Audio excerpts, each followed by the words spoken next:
Hey everybody, welcome back to another Wonder Seasons art. This is another watercolor painting process. This time I'm doing a chickadee in spring. I like doing animals. Birds are fun, and I have a lot of bird feeders, and this little guy's been showing up lately, grabbing a lot of food from the feeder and taking off.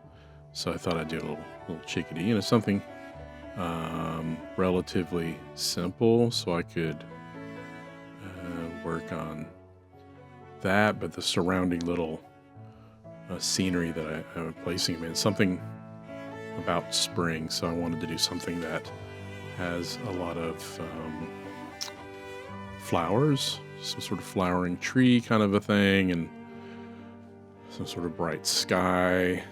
As spring comes in, things are brightening up.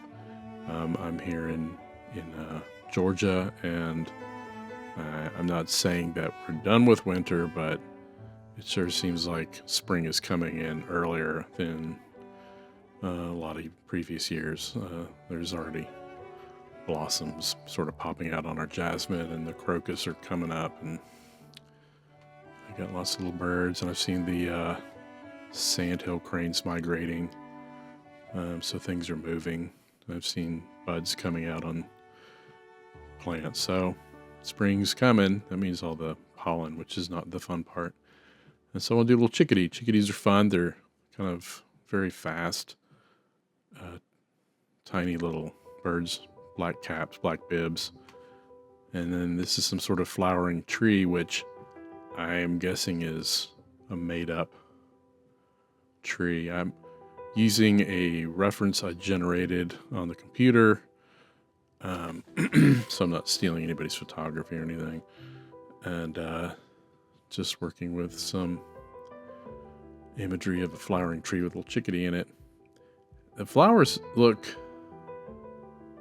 kind of like, is this cherry blossom? Maybe people that know flowers better than I do. A couple of them look sort of like dogwood blossoms, but they're not, and then so I'm guessing maybe they're supposed to be like cherry blossoms or some sort of fruit tree. So let's go with that. This is some sort of fruit tree. It's got the blossoms coming out. Whatever kind of fruit you like. And then I just started sort of running working off of the reference image, but not sticking to it. And I was sort of adding and detracting as I just was working the thing, and just sort of filling in some space, lightly putting in some notations on where I want maybe some leaf clusters. And with the watercolor, I just have this intention of leaving things looser. I don't know if it always works out, but that's what my intention was. So here I am sort of priming areas with water, and then realizing I probably should have thought about that better, but I tend to work faster than I'm thinking. I don't know why I do that. I get excited. So I'm putting in some sort of sky color. I'm using whatever the name of those paints are. Schmanky, is that a name? Did I make that up? Is it something else? I can't remember. It's German watercolors.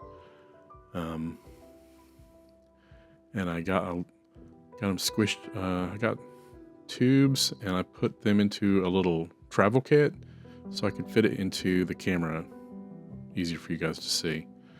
So I'm just sort of using blues, just general blue, and trying to fill in loosely around, not being hyper concerned about it bleeding into the flowers.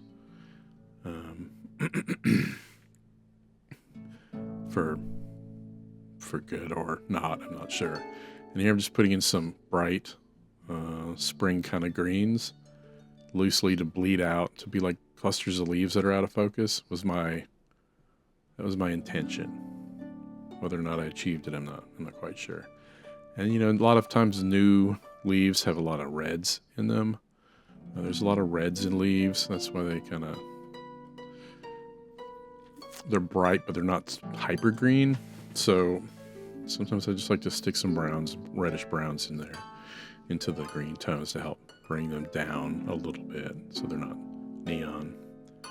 Okay, so here I'm painting the Chickadee, putting the cap on, and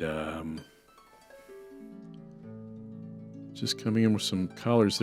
Their chest is whitish, and it has like a golden tint sometimes, and I'm not sure if that's the feathering or if it's just sunlight in their kind of off-white chest. So I just decided to sort of color it kind of a warm tone.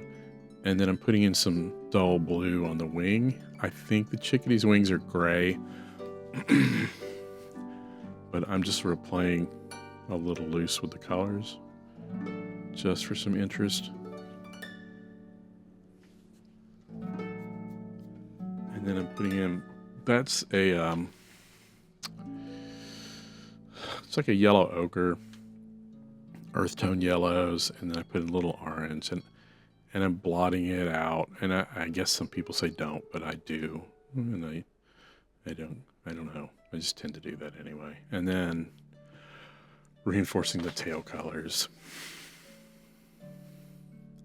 and then I get to do the flowers. So the flowers were a mix of whites and reds with some orangish red. And they have like a yellow centers. Is that the stamen pistils? I can't remember all the flower terms. So here I'm just sort of putting in a cool red, and then I'm just sort of putting this in as little bud things coming out, and just leaving it purposely a little loose, and then reinforcing with some orange into some spots. That way I don't just have one red and one level in all the spots.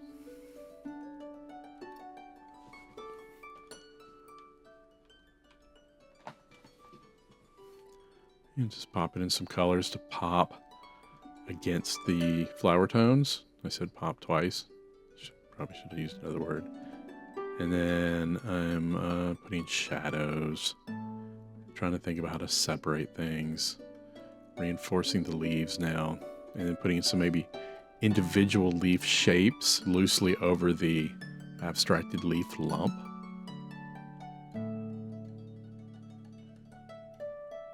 Just trying to keep things sort of balanced,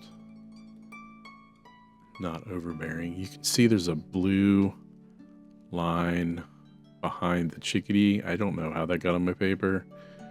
I should be more careful, but I'm not. I don't know, I'm kind of chaotic. Let's ignore it. Let's pretend like it was meant to be there, or you can't see it. That works pretty good. Little leaves.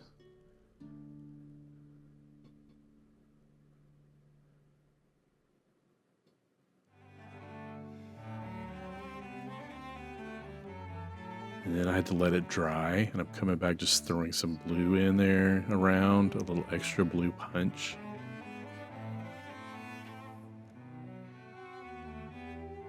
So with watercolors, put in your passes, let it dry, come back when it's fully dry and do another pass. Sometimes when it's damp or wet, you want to apply things so that it gets a loose effect. But to get the colors thicker and more saturated, I tend to layer things. And I think, honestly, I could probably go darker quicker. I don't know. I got to figure it out. I'm still working on this process. Reinforcing the little... Putting some, like, yellow-orange in there. And then putting some gold. And see, I went to the cadmium yellow here to really put in little hints of some bright. Not to overdo it, but just little bits of bright yellow around to help move the eye around the frame. A little bit of yellow glow, like sunlight.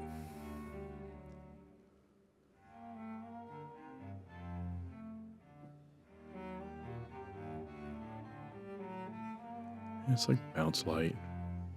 I'm putting in a warm red, the cadmium red, reinforcing. Coming back, deciding to do on a very tiny brush to get some of those little feather fluffs, little feather bits, some shadows.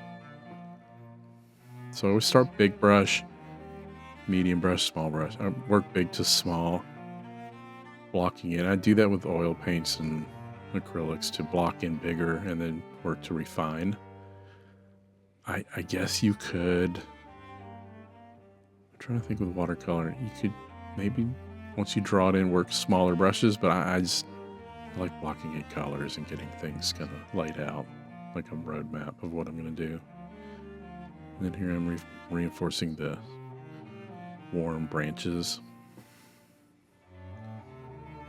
It's a nice warm piece. Spring, it's supposed to be warm, bright. Supposed to brighten things up, be a little happy piece.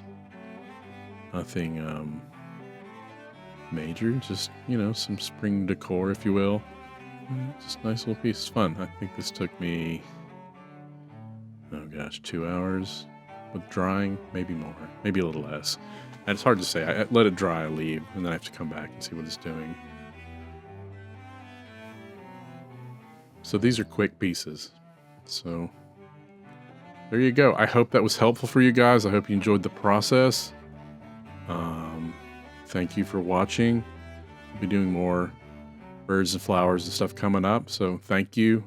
Hope to see you in the next video. Please share, like, and subscribe. Bye.